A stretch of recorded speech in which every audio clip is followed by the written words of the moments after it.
আশা করি সবাই ভালো আছেন।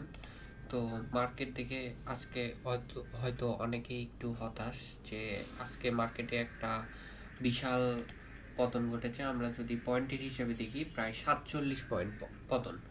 এই লেভেলটাতে মার্কেটের আমাদের এই লেভেলটাতে অর্থাৎ এত নিচে এসে এই পতনটা অনেকের কাছে আনএক্সপেক্টেড এবং অনেকের কাছে হতাশাজনক। তো এই পতনটা আসলে কি, কেন হয়েছে, কেন এখানে এত বড় পতন, এই জিনিসটা আসলে আমরা একটু দেখার চেষ্টা করছি। তো আহ, এখানে আমরা যদি আমাদের ইলিয়ট ওয়েভের অ্যানালাইসিস করি সেই অনুযায়ী পাঁচটা সলিড ইম্পালসিভ ওয়েভ, এখানে পাঁচটি সলিড ইম্পালসিভ ওয়েভ এবং কারেক্টিভ ওয়েভের সাথে তিনটি কারেক্টিভ ওয়েভ, যেটা দৃশ্যমান এবং ওয়েভ সিতে আমরা বর্তমানে আছি। তো এখান থেকে মার্কেটের ক্যালকুলেশন সব কিছু বিবেচনা করলে মার্কেটের অবস্থান কি এবং আজকের পতনটা কেন, এত বড় পতন এই জায়গায় হলো, সেটি নিয়ে যদি আমরা একটু বলতে চাই, তার প্রথম কারণ হলো যে এইখানে এই পজিটিভ ক্যান্ডেলটা দিয়ে, গত দিনের যে পজিটিভ ক্যান্ডেলটি ছিল, এই পজিটিভ ক্যান্ডেলটা দিয়ে অনেকেই হয়তো ভেবেছিলেন যে এইখানে আপাতত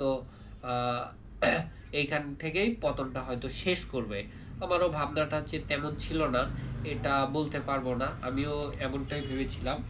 এটার একটা যদি কারণ হিসাবে বলতে চাই, আমাদের এই জায়গাটিতে যদি আমি পুরো মার্ক করি, এই জায়গাটি,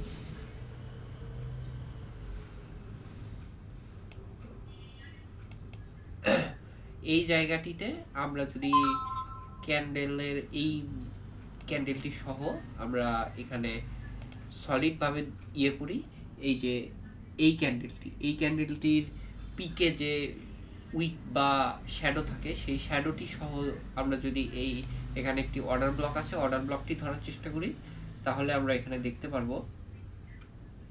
আমি একদম পারফেক্টভাবে নিয়েছি। কালকের ক্যান্ডেলটি আমরা যদি একটু জুম করে দেখি, অলমোস্ট এই জোনটাকে টাচ করে একটি সাপোর্ট নেওয়ার চেষ্টা করেছিল। তো দ্বিতীয় কথা, সাপোর্ট নেওয়ার যদি চেষ্টাই করে তাহলে আজকে পতনটা কেন হলো? পতনটা কি মার্কেট অনেক নিচে চলে যাবে? যে পতনটা হয়েছে এইটা আমি মনে করছি, আমার পক্ষ থেকে মনে করছি আমি, এই পতনটা জাস্ট একটা প্যানিক সেল। এটার ব্যাকএন্ডে আমাদের কিছু লজিক আছে। আমরা জানি মার্কেটের স্ট্রাকচার সব কিছুই ফেক হইতে পারে মার্কেটের একমাত্র ভলিউম ছাড়া। এখন এই ক্যান্ডেলটিতে আপনারা যদি দেখেন, ভলিউমটা দেখেন, জাস্ট ভলিউমটা দেখেন, অনেক কম। এবং আমরা যদি আমাদের লেনদেনের হিসাবটি দেখি, মাত্র 290 কোটি টাকা। অর্থাৎ এই জোনটিতে এসে এই জোনটিতে এসে তেমন কেউ আর সেভাবে শেয়ারটা সেল দিচ্ছে না। যারা সেল দিচ্ছেন তারা মানে আমার মনে হচ্ছে খুব মানে সেল প্রেশার দিয়ে মার্কেটটিকে এখানে ফেলানো হচ্ছে জাস্ট কিছু শেয়ার কালেক্ট করার জন্য। এইটাই কারণ।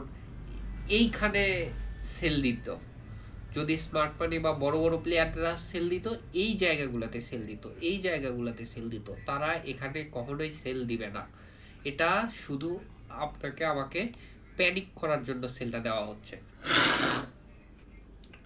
তার কারণ হিসাবে আমি বলতে চাই, এই লেনদেন এইটা শুধুমাত্র প্যানিক করার জন্য। 290 কোটি টাকা দিয়ে মার্কেট থেকে ফান্ড বের হওয়ার মতো আসলে কিছু নাই।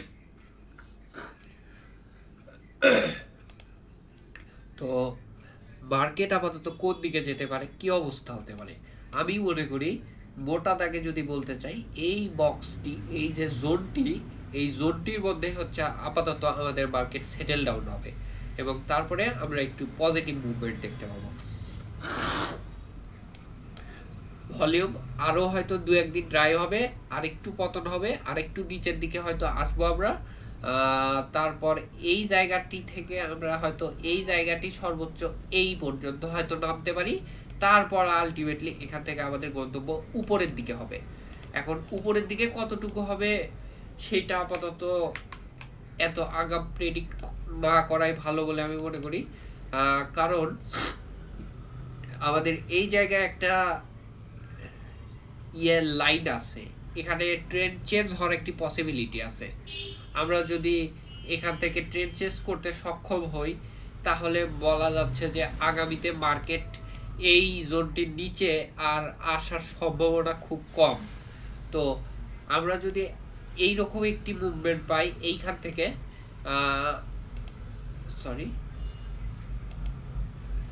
এইখান থেকে যদি আমাদের মার্কেট উপরে তো যাবে আলটিমেটলি, কিন্তু কত পর্যন্ত যাবে, এখান থেকে যদি মার্কেট এইখানে যায়, তারপরে আপ অ্যান্ড ডাউন করতে করতে এই জায়গাটিতে এসে হয়তো একটা করে তারপরে হয়তো আলটিমেটলি এখান থেকে উপরে যাওয়ার চেষ্টা করবে।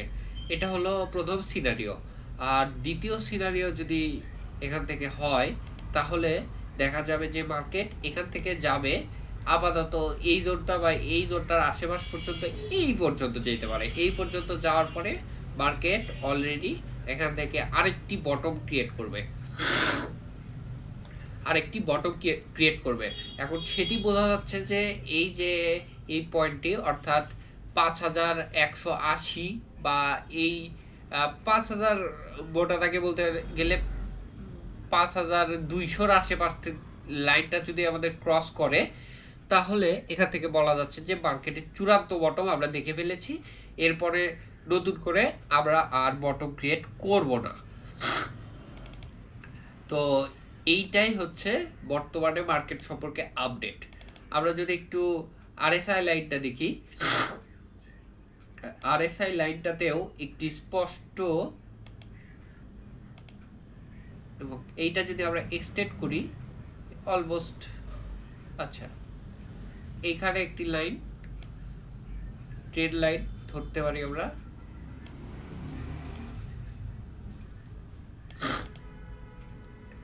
আর এই পর্যন্ত এইটা একটা ট্রেড লাইন ধরতে পারি। এখানে একটি ব্রেকডাউন হয়েছিল এবং পরবর্তীতে এখান থেকে হয়তোবা আমাদের যেহেতু আরএসআই অলমোস্ট 21.85 মানে 21.25 মতো, এখান থেকে একটা কাউন্টার মুভমেন্ট আসবে আরএসআই।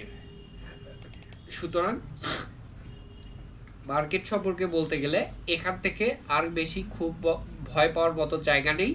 পতন হইলেও আর এখান থেকে 2 থেকে 3 দিনের মতো আমরা পতন দেখতে পারি, তারপরে আলটিমেটলি মার্কেট একটা সেটেল ডাউনের দিকে যাবে। তো এই ছিল আমার ভিডিও।